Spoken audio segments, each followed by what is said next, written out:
kasih. Nah, untuk materi kali ini saya akan memberikan materi dengan tema ya, monggo Pak. Cara pencegahan kekerasan di keluarga dan di masyarakat. Nah, sebelum kita masuk ke materi, nah saya ingin meminta pada bawa buku pintar nggak ya Bapak Ibu? Bawa Pak. Pak Gopal silakan dibaca halaman 22 Bapak. 22. Ya, halaman 22. Ya, ada Pak. Dibaca semuanya Pak? Iya, dibaca semuanya Pak. Berarti yang cerita anak tidak mau sekolah itu ya? Betul Pak. Jadi judulnya cerita anak tidak mau sekolah. Ya. Kisah ini bercerita tentang seorang anak kelas 1 SD yang tidak mau berangkat sekolah. Dia bernama Nina, anak dari ibu Eda. Ya. Suatu hari Nina menangis terseduh-seduh di depan rumahnya karena tidak mau berangkat sekolah.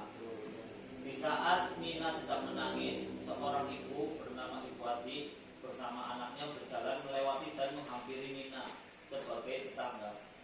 Ibu Ati berusaha menenangkan Nina dan mengajak Nina pergi sekolah bersamanya.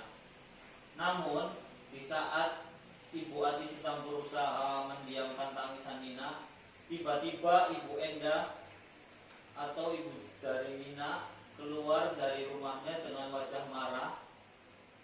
Ibu Endah memang tampaknya tidak terima dengan sikap Ibu Ati. Dia marah-marah pada Ibu Ati. Ibu Endah menganggap perbuatan Ibu Ati tersebut telah ikut campur dalam urusan keluarganya. Sebuah kata yang pedas meluncur dari mulut Ibu Endah. "Hai Bu Ati, ngapain ngurusin urusan anak orang? Urus saja anak ibu sendiri." Gitu ya. Ibu Enda pun segera menarik Nina masuk ke dalam rumahnya dengan terus memarahi anaknya tersebut. Dan Ibu Ati hanya termenung, dia hanya bisa mengelus dada. Dalam hatinya bertanya, apa yang harus dilakukan? Melihat perbuatan Ibu Enda yang sering memarahi bahkan memukulnya anaknya itu, itulah akhir cerita yang harus kita renungkan. Apa yang harus kita lakukan menyaksikan perbuatan seorang ibu yang sering melakukan kekerasan terhadap anaknya. Oke, baik sekali ya Bapak Gopal, terima kasih untuk pembacaannya. Nah, Bapak Ibu barusan dibacakan ya cerita tentang anak yang tidak mau sekolah. Nah, Bapak Ibu paham nggak alur ceritanya? Nah, oke, kalau gitu di sini menceritakan tentang anak yang tidak mau sekolah ya. Lalu dia menangis di depan rumah. Kemudian ada datang tetangga dengan anaknya, seorang ibu dengan anaknya mencoba untuk menenangkan anak yang menangis tadi. Ya, lalu tidak lama kemudian ibu dari anak yang menangis itu keluar dari rumah, lalu malah memarahi ibu yang sedang menenangkan anak tersebut. Malah dengan kata-kata yang kasar sampai mengusir. Nah, akhirnya si ibu tersebut menyeret anaknya supaya masuk. Karena memang ada orang lain yang ingin mencampuri urusan keluarganya, dianggapnya seperti itu. Nah, Bapak Ibu terkait dengan cerita tersebut, pernah nggak terjadi di sekitar lingkungan Bapak Ibu? Ada nggak cerita seperti itu kejadiannya? Ada Pak. Ada ya Pak Amar, itu di tetangga atau di mana ya Pak? Tetangga Pak. Tetangga. Itu jadi tetangga saya, tapi bukan sekolah ya Pak. Iya, Jadi iya, anaknya iya. rewel. Terus dimarahin itu sama orang tuanya. Iya. Nah, tetangganya itu istilahnya kasih tahu jangan memukulin anaknya, tapi orang tuanya nggak terima Pak. Katanya tadi ngambilin urusannya.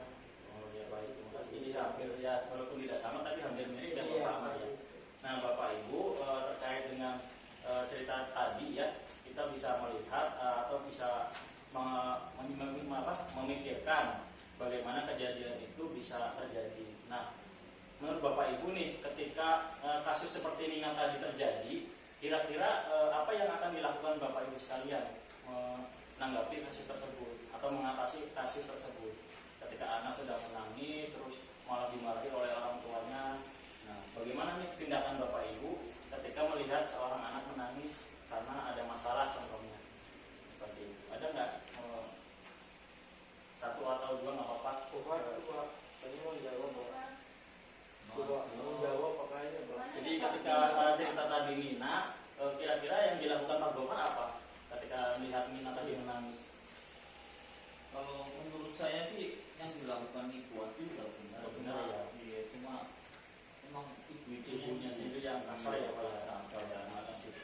coba ya. Jadi tindakan yang dilakukan sudah benar ya Pak Gofar ya. Tindakan yang dilakukan sudah benar. Sudah benar. Nah, mungkin ada tambahan dari Pak Ahmad. Ketika tadi melihat kejadian tersebut, kira-kira tindakan apa yang Pak Ahmad lakukan? Kalau saya sih, kalau tadi laki-laki itu coba saya beli dulu Pak. Ini jadi ditenangkan iya, Pak. tenangkan dulu. Tenangkan. Oke. Lalu Pak, ada lagi? Tenangkan dulu, terus ajak apa ya, ngobrol pelan-pelan Pak. Ya. Apa masalahnya? Nah itu sih Pak. Oh iya, terima kasih ya Pak Ahmad ya. Lalu akhirnya diajak, mungkin tadi diajak ngobrol ya Pak Ahmad ya. Iya Pak. Diajak ngobrol. Terima kasih. Sangat baik sekali ya masukan dari Bapak Ibu sekalian. Nah, saya akan coba menanggapi ya Bapak Ibu terkait dengan jawaban yang tadi sudah dilemparkan. Nah, di sini ada tindakan yang dilakukan oleh Bu Ita ya, Bapak ya, sudah benar. Ya, jadi memang sebetulnya tindakan yang dilakukan oleh Ibu tadi, Ibu siapa Pak? Bu Ati itu sudah benar ya. Jadi memang seharusnya seperti itu ketika melihat anak menangis, apalagi menangisnya terseduh-seduh harus segera ditenangkan, segera dilakukan oleh yang tindakan yang benar ya Pak ya. Nah, lalu di sini yang kedua ada dari Pak Amar, ditenangkan. Ini juga betul sekali Pak Amar ya.